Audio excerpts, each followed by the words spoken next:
ભરૂચના અંકલેશ્વરમાં ડ્રગ્સની ફેક્ટરીનો પર્દાફાશ થયો। જીઆઈડીસીના રેસિડેન્શિયલ એરિયામાં ડ્રગ્સની ફેક્ટરી ઝડપાઈ છે। ફાર્મા કંપનીનો કેમિસ્ટ ડ્રગ્સ બનાવતો હતો। ડ્રગ્સ બનાવવા માટે તે મકાનના વોશરૂમમાં તેણે લેબ ઊભી કરી હતી। 70 ગ્રામ જેટલું એમડી ડ્રગ્સ અને રો મટીરિયલ પોલીસે કબજે કર્યું છે। ભરૂચ એસઓજીની ટીમે આ મામલે વધુ તપાસ હાથ ધરી। સિદ્ધ કોઓપરેટિવ હાઉસિંગ સોસાયટીના બી બ્લોકમાં 301 નંબરના મકાનમાં તે ડ્રગ્સ બનાવતો હતો।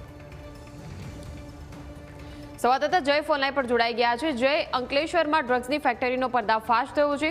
ખાનગી મકાનની અંદર લેબ ઊભી કરીને ડ્રગ્સ બનાવાતું હતું। આ મામલે શું કાર્યવાહી? મયુર, અંકલેશ્વરમાં જીવન રક્ષક દવાઓની આડમાં ડ્રગ્સના ઉત્પાદનના અનેકો કૌભાંડો બહાર આવી ચૂક્યા છે। આવું જ એ વધુ એક કૌભાંડ ભરૂચ એસઓજીએ ઝડપી પાડ્યું છે, જેમાં અંકલેશ્વર જીઆઈડીસીના રહેણાંક મકાનમાં બાથરૂમમાં જે છે તે એમડી ડ્રગ્સ બનાવવા માટે આખી લેબ તૈયાર કરવામાં આવી હતી। આ માહિતી ભરૂચ એસઓજીને મળી હતી, જેના આધારે દરોડા પાડવામાં આવ્યા હતા અને પોલીસે દરોડા દરમિયાન જે ખાનગી કંપની છે તેના કેમિસ્ટ અનિલ રાખોલિયાની ધરપકડ કરી છે। પોલીસે સ્થળ પરથી 70 ગ્રામ જેટલું એમડી અને જે ડ્રગ્સ બનાવવા માટે ઉપયોગમાં લેવાતું રો મટીરિયલ પણ કબજે કર્યું છે।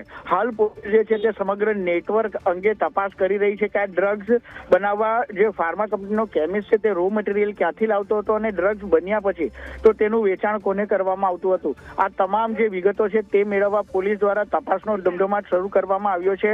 સાથે જ આ સમગ્ર રેકેટ છે તેમાં અન્ય કોઈની સંડોવણી છે કે કેમ તે સહિતની વિગતો મેળવવા પણ પોલીસે કવાયત હાથ ધરી છે। મયુરી, બિલકુલ, આભાર જે માહિતી આપવા બદલ।